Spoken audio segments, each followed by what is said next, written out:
Hello दोस्तों, और आज के इस खास एक्सप्लेनर में आपका स्वागत है। आज हम बात करने वाले हैं मार्वल कॉमिक्स के सबसे खूंखार, सबसे कॉम्प्लेक्स विलेन की। जी हाँ, थैनोस की। ये एक ऐसी महागाथा है जो सचमुच आपके रोंगटे खड़े कर देगी। सोचिए, एक ऐसी कहानी जो एकदम शांति से शुरू होती है और पूरे ब्रह्मांड के लिए एक खौफनाक आतंक में बदल जाती है। लेकिन कहानी में आगे बढ़ने से पहले जरा इस एक बहुत बड़े सवाल पर गौर कीजिए। क्या ब्रह्मांड के सबसे बड़े, सबसे खूंखार खलनायक की असली ताकत उसका प्यार था? अजीब लग रहा है ना? ये एक ऐसा सवाल है जो उस खौफनाक जीव के बारे में हमारी हर धारणा को पूरी तरह पलट कर रख देता है, जिससे पूरा ब्रह्मांड कांपता था। आखिर किस चीज ने उसे इतना भयानक बनाया? चलिए इसके पहले हिस्से में चलते हैं। खंड 1, मैड टाइटन का उदय। कहानी की बिल्कुल शुरुआत से शुरू करते हैं। थैनोस का जन्म शनि ग्रह के चंद्रमा पर हुआ था, जिसे हम टाइटन कहते हैं। उसके पिता का नाम था मेंटोर और माता का नाम सुइसान। लेकिन यकीन मानिए, उसका जन्म कोई आम घटना नहीं थी।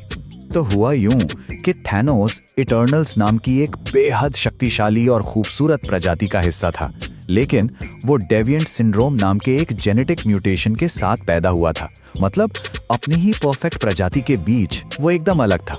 उसकी त्वचा अजीब सी बैंगनी थी और शरीर बहुत ही विशाल। सच कहूं तो काफी डरावना था। वो अपनी पहली सांस से ही बाकी सबसे बिल्कुल अलग और भयानक दिखता था। अब आप सोच रहे होंगे कि इस भयानक रूप का नतीजा क्या हुआ? ये सच में बहुत ही विचलित करने वाला है। उसकी खुद की मां सुइसान ने जब पहली बार अपने नवजात बच्चे को देखा तो वो इतनी खौफसदा हो गई कि उसने जन्म के समय ही उसे मारने की कोशिश की। सोचिए जरा, एक मासूम सा बच्चा और उसकी ही मां उसकी शक्ल देखकर उसे खत्म कर देना चाहती थी। ये उसकी जिंदगी का पहला और शायद सबसे गहरा सदमा था। अब यहाँ जो सबसे दिलचस्प बात है वो ये कि इतने भयानक रूप और अपनी मां के उस क्रूर बर्ताव के बावजूद बचपन में थानोस बिल्कुल भी हिंसक नहीं था। अगर हम उसके भाई इरोस से तुलना करें तो थानोस एकदम अलग था। वो बेहद शांत, बहुत ही बुद्धिमान और पूरी तरह से शांति प्रिय बच्चा था। सच में उस वक्त उसके अंदर कोई बुराई नहीं थी।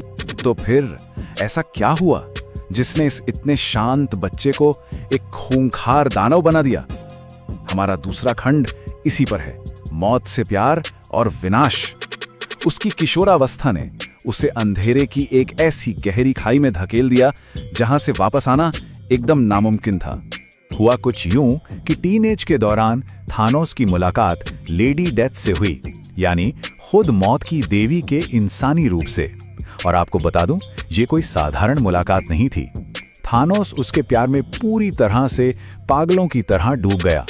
ये एक ऐसा निरंकुश और अंधा जुनून था जिसने आगे चलकर पूरे ब्रह्मांड की किस्मत को हमेशा के लिए सील कर दिया। इस टाइमलाइन को देखिए, थानोस का सफर कितनी तेजी से बदला है। जन्म हुआ, फिर मां का जानलेवा हमला, उसके बाद एक एकदम शांत बचपन। लेकिन लेडी डेथ से मिलते ही ना सब कुछ विनाश की तरफ मुड़ गया। लेडी डेथ को खुश करने और उसका प्यार पाने की जिद में थानोस ने टाइटन पर खौफनाक गुप्त प्रयोग शुरू कर दिए। उसने अपने ही साथियों की बेरहमी से हत्या की, यहाँ तक कि अपनी उसी मां को भी मार डाला जिसने कभी उसे मारने की कोशिश की थी। एक गलत समझे गए बच्चे से एक खूंखार राक्षस बनने का ये सफर बहुत ही दर्दनाक था। और फिर वो खौफनाक दिन आ ही गया।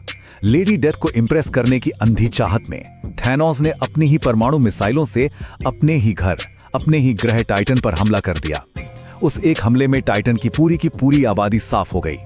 अपने ही लोगों का इतना बड़ा नरसंहार करने के बाद पूरे ब्रह्मांड ने उसे एक नया और बेहद खौफनाक नाम दिया, मैड टाइटन। अब हमारी ये कहानी कॉस्मिक स्केल पर, यानी लौकिक स्तर पर पहुंचती है। हमारा तीसरा खंड, इन्फिनिटी गॉन्टलेट की महाशक्ति। देखिए, लेडी डेथ का मानना था कि ब्रह्मांड में जीवन और मृत्यु का जो बैलेंस है वो पूरी तरह से बिगड़ चुका है। उसकी इच्छा थी कि ब्रह्मांड की आधी आबादी को हमेशा के लिए मिटा दिया जाए। और थैनोस, वो तो उसके प्यार में अंधा था ही, तो उसने इस भयंकर काम को अंजाम देने की कसम खा ली। इस इम्पॉसिबल से लक्ष्य को पूरा करने के लिए उसने ब्रह्मांड के सबसे शक्तिशाली 6 इन्फिनिटी जेम्स को एक एक करके इकट्ठा किया और उन्हें अपने इन्फिनिटी गॉन्टलेट में जड़ लिया। गॉन्टलेट पहनते ही वो लगभग भगवान बन गया। और फिर सिर्फ एक चुटकी, अपनी उंगलियों की बस एक चुटकी से उसने ब्रह्मांड के आधे जीवों को पल भर में राख कर दिया। अब इसे सिर्फ एक आंकड़ा मत समझिए। थैनोस के दिमाग में ये लेडी डेथ के लिए एक बहुत बड़ा भगवान के स्तर का रोमांटिक जेस्चर था। अब जाहिर है इस भयानक कृत्य के बाद पृथ्वी और ब्रह्मांड के सबसे बड़े रक्षकों ने उस पर धावा बोल दिया। Avengers, Adam Warlock, Silver Surfer, इन जैसे ताकतवर सुपर हीरोज ने उसे रोकने के लिए अपनी जान लगा दी। लेकिन भगवान बन चुके थैनोस के सामने कोई कैसे टिकता। उसने अकेले ही अपने दम पर इन सभी महान नायकों को धूल चटा दी। लेकिन यहाँ जो सबसे अहम बात समझने वाली है वो ये कि थैनोस की सबसे बड़ी कमजोरी कोई बाहरी ताकत या हथियार नहीं थी, बल्कि उसका अपना अहंकार था। उस अपार शक्ति के नशे में चूर होकर उसने अपनी फिजिकल स्ट्रेंथ को त्यागने की भूल कर दी और इसी घमंड का फायदा उठाया उसकी अपनी गोद ली हुई बेटी नेबुला ने। उसने उससे वो गॉन्टलेट छीन लिया और अंत में एडम वॉरलॉक ने उस पर अपना कब्जा कर लिया। चलिए अब हम इस महागाथा के अंतिम भाग की ओर बढ़ते हैं और देखते हैं कि ये सब कैसे खत्म हुआ। खंड 4, थैनोस का अंत। गॉन्टलेट छिन जाने के बाद उसके जीवन में जो नाटकीय मोड़ आया वो कॉमिक्स के इतिहास में शायद सबसे अकल्पनीय चीजों में से एक है। सोचिए, अपनी इतनी बड़ी हार के बाद थैनोस को सच में अपनी गलती का एहसास हुआ। वो इंसान या दानव जिसने ब्रह्मांड की आधी दुनिया को राख कर दिया था, वो एक अनजान से ग्रह पर जाकर एकदम शांति से किसान बन गया और खेती करने लगा। है ना बिल्कुल अजीब बात। और इससे भी ज्यादा चौंकाने वाली बात यह है कि कई बार जब ब्रह्मांड पर बड़े खतरे मंडराए तो थैनोस ने एक रक्षक की भूमिका भी निभाई। उसने अपने पुराने दुश्मनों एवेंजर्स और एडम वॉरलॉक के साथ मिलकर ब्रह्मांड को बचाया भी। लेकिन दोस्तों, कॉमिक्स की दुनिया में पापों का साया कभी आपका पीछा नहीं छोड़ता। इन्फिनिटी वॉर्स नाम की एक बहुत बड़ी घटना में थैनोस का अंत बेहद भयानक तरीके से हुआ। उसकी एक और गोद ली हुई बेटी थी, गैमोरा, जिसे अब रिक्विम के नाम से जाना जाने लगा था।